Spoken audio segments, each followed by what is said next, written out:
आप देख रहे हैं इंडिया टाउन न्यूज, भारत की बात।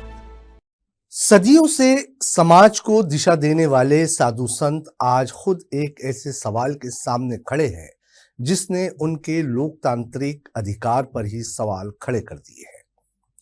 देश भर में चल रही विशेष गहन पुनरीक्षण प्रक्रिया यानी कि SIR के दौरान बड़ी संख्या में साधु संतों के सामने पहचान का संकट पैदा हो गया है। संन्यास लेने के बाद जिन्होंने अपना घर परिवार, माता पिता और सांसारिक रिश्ते त्याग दिए, आज उनसे सरकारी फॉर्म में जैविक पिता और माता का नाम मांगा जा रहा है। कई संतों ने पिता के स्थान पर अपने गुरु का नाम लिखा है तो कई ने भगवान शिव, प्रभु श्री राम और माता जानकी का नाम दर्ज किया है। नमस्कार, आप देख रहे हैं इंडिया टाउन न्यूज। मैं हूं आपके साथ कमल कौस। अब सवाल यह है कि क्या सन्यासियों की धार्मिक पहचान को मान्यता मिलेगी या फिर कागजी नियमों के कारण उनका मतदान का अधिकार खतरे में पड़ जाएगा। देखिए हमारी ये खास रिपोर्ट।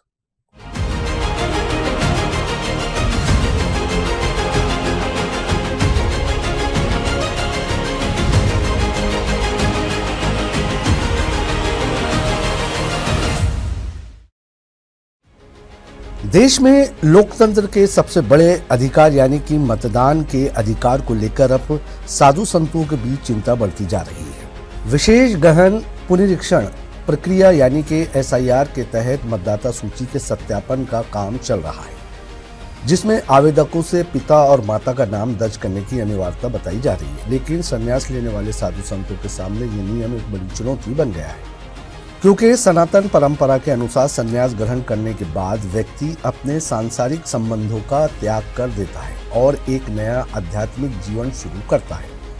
संन्यास के बाद साधु संतों को गुरु से नया नाम, नई पहचान और नया जीवन मिलता है।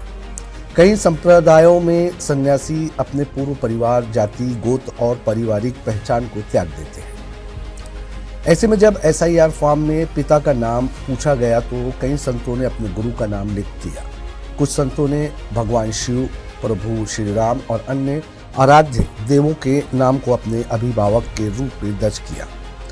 अयोध्या के एक संत सीताराम दास के फॉर्म की चर्चा भी सामने आई, जिसमें उन्होंने पिता के स्थान पर अपने गुरु का नाम और माता के स्थान पर माता जानकी का नाम लिखा। साधु संतों का कहना है कि संन्यास लेने के बाद उनका दूसरा जन्म माना जाता है।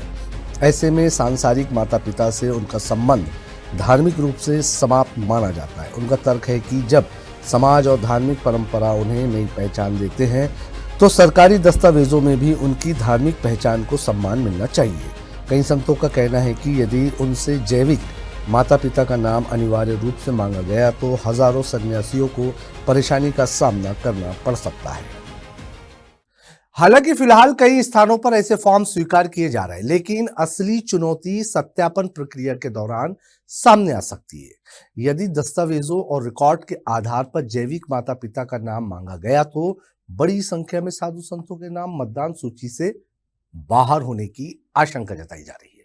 यही वजह है कि संत समाज अब इस मामले में स्पष्ट दिशा निर्देश जारी करने की मांग कर रहा है। धार्मिक जानकारों का कहना है कि सनातन परंपरा में संन्यास आश्रम का विशेष महत्व है। सन्यासी सांसारिक जीवन छोड़कर समाज और धर्म की सेवा में स्वयं को समर्पित कर देता है। ऐसे में प्रशासनिक प्रक्रियाओं और धार्मिक मान्यताओं के बीच संतुलन बनाना जरूरी है, ताकि ना तो धार्मिक परंपराओं को ठेस पहुंचे और ना ही किसी नागरिक का लोकतांत्रिक अधिकार प्रभावित हो। अब बड़ा सवाल यही है कि क्या SIR की प्रक्रिया में सन्यासियों के लिए अलग प्रावधान बनाया जाएगा? क्या गुरु का नाम या धार्मिक पहचान को मान्यता मिलेगी, या फिर नियमों की सख्ती के बीच हजारों साधु संत अपने मताधिकार के इस्तेमाल से वंचित हो सकते हैं?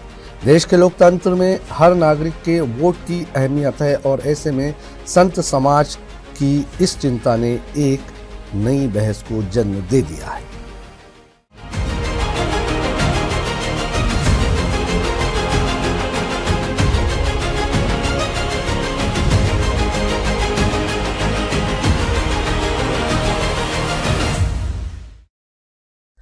सन्यासियों के लिए सांसारिक रिश्तों का त्याग आस्था और परंपरा का विषय है, जबकि सरकारी व्यवस्था दस्तावेजों और प्रमाणों पर आधारित होती है।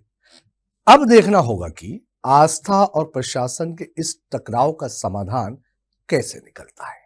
क्या साधु संतों की नई धार्मिक पहचान को मान्यता मिलेगी या फिर कागजी नियम उनके मतदान के अधिकार पर भारी पड़ेंगे। आज की हमारी इस खास रिपोर्ट में फिलहाल इतना ही। मुझे दीजिए इजाजत और आप देखते रहिए इंडिया टाउन न्यूज, भारत की बात। नमस्कार। आप देख रहे हैं इंडिया टाउन न्यूज, भारत की बात।